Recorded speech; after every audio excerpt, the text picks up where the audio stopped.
नमस्कार। लोकसभा चुनाव का नाभिकीय केंद्र उत्तर प्रदेश रहेगा।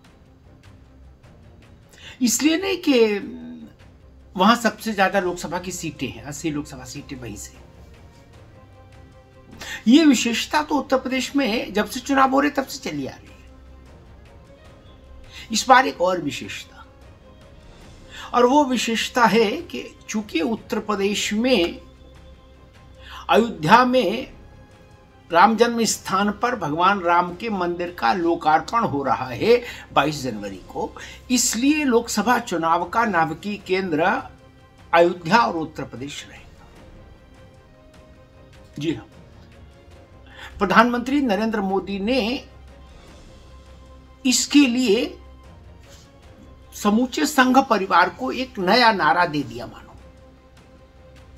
उन्होंने कहा कि 22 जनवरी 2024 का अर्थ है हर घर अयोध्या, हर घर राम। अब यह सूत्र वाक्य हो गया भाजपा के लिए और समूचे संघ परिवार के लिए।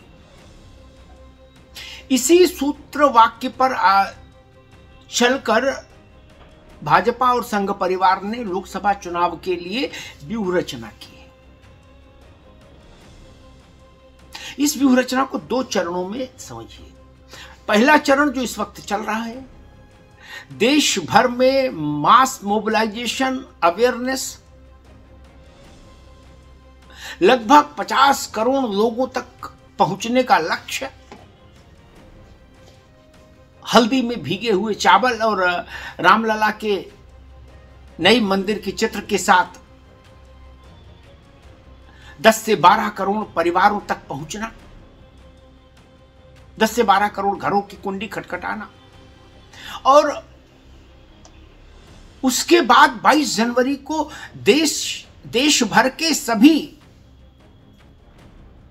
महत्वपूर्ण बड़े मंदिरों में, शिवालयों में, मठों में, आश्रमों में राम जन्मभूमि पर राम मंदिर का जो लोकार्पण कार्यक्रम है उसको सजीव करना, जीवंत करना, कार्यक्रम कराना। ये एक चरण है। और दूसरा चरण 22 जनवरी के बाद का है, जिसको लेकर प्रधानमंत्री के इस सूत्रवाक्य को अगर आप दिमाग में रखेंगे तो वो रणनीति आपको समझ में आ जाएगी कि हर घर अयोध्या, हर घर राम। 22 जनवरी के बाद यानी 23 जनवरी से आम भक्तों के लिए मंदिर के द्वार खुल जाएंगे, राम मंदिर के। भारतीय जनता पार्टी और संघ के लगभग 36 आनुषंगिक संगठन इस काम में लग गए हैं अभी से कि 23 जनवरी से लेकर आगे 6 महीने तक, यानी लोकसभा चुनाव के बाद तक, जून तक मान लीजिए, देश के लगभग हर हिस्से से कुछ हजार लोगों को लाकर, मतलब कोई भी ऐसा मंडल नहीं बचे, कोई भी ऐसा बड़ा जिला नहीं बचे, शहर नहीं बचे जहां से कुछ हजार लोग अयोध्या में दर्शन करने नहीं आए। कोशिश ये है कि इन 6 महीनों में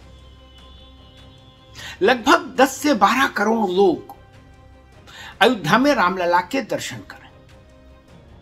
इसके लिए प्रयास और योजना दोनों बन रही हो रहे, प्रयास भी हो रहा है, योजना भी बनी। विशेष ट्रेनें बुक कराई जा रही हैं। 1000 से ज्यादा विशेष ट्रेनें चलेंगी सिर्फ इसी कार्य के लिए कि अयोध्या में श्रद्धालुओं को दर्शन हो सके। उनके साथ, श्रद्धालुओं के साथ भाजपा के संघ के कार्यकर्ता होंगे ताकि उनको कोई असुविधा ना हो। जहां जिन जिन राज्य सरकारों में भाजपा की सरकारें हैं वहां उन सरकारों का विशेष सक्रिय योगदान रहेगा उन श्रद्धालुओं को सुविधा देने में। वहां बसें सरकार व्यवस्था कराएगी। यानी एक पूरा राष्ट्रव्यापी सघन कार्यक्रम। लोकसभा चुनाव तक करोड़ों लोग अयोध्या आकर रामलला के दिव्य मंदिर का दर्शन करें। ताकि पूरे देश में वातावरण राममय हो जाए। राम मंदिर के संघर्ष के पूरे वृत्तांत को, राम आंदोलन के, मंदिर आंदोलन के पूरे कथानक को वीडियो के जरिए सजा संवार के प्रस्तुत करना, देश भर के कोनों कोनों में ले जाकर हजारों ऐसे नौजवान जो सोशल मीडिया पर एक्टिव हैं, सोशल मीडिया के सिस्टम को जानते हैं, उनको अयोध्या में उतार दिया गया कि आपका काम है केवल यही कि लोकार्पण से पहले और लोकार्पण के कुछ समय, कुछ महीनों बाद तक आप अयोध्या में रहिए और अयोध्या के इस भव्य और दिव्य मंदिर से जुड़े चीजों पर कुछ ना कुछ सोशल मीडिया पर चीजें डालते रहिए, पोस्ट करते रहिए। देश भर के जो कथावाचक हैं, बड़े साधु हैं, संत हैं, वो सब अयोध्या में राम मंदिर लोकार्पण में रहेंगे और उसके बाद उनसे कहा जा रहा है, ये निवेदन किया जा रहा है कि आप इसके बाद जहां भी जाएं, जहां भी श्रद्धालुओं के संपर्क आपसे हो, वहां आप अयोध्या का उल्लेख करें, राम मंदिर का उल्लेख करें और उनको बताएं कि भारत के लिए ये कितना विशिष्ट और गौरव का पल है। यानी वहां से भी फिर एक वातावरण में राम लहर चलेगी। तो कुल मिला के देश में एक बृहद राम लहर पैदा करने का अनुष्ठान, और इसका मूल मंत्र नरेंद्र मोदी ने दे दिया खुद कि हर घर अयोध्या, हर घर राम। यानी देश के हर घर में, हर हिंदू घर में राम मंदिर और अयोध्या की महत्ता पहुंचनी चाहिए चुनाव से पहले। अब अंदाजा आप लगा लीजिए कि जब देश में हर हिंदू परिवार तक राम मंदिर आंदोलन की सफलता, राम मंदिर की दिव्यता, भव्यता, अयोध्या का नव्य दिव्य और अलौकिक स्वरूप, ये सब पहुंचेगा, तो किस ढंग की राम लहर, किस ढंग की भावनाओं का उद्वेग देश में पैदा होगा।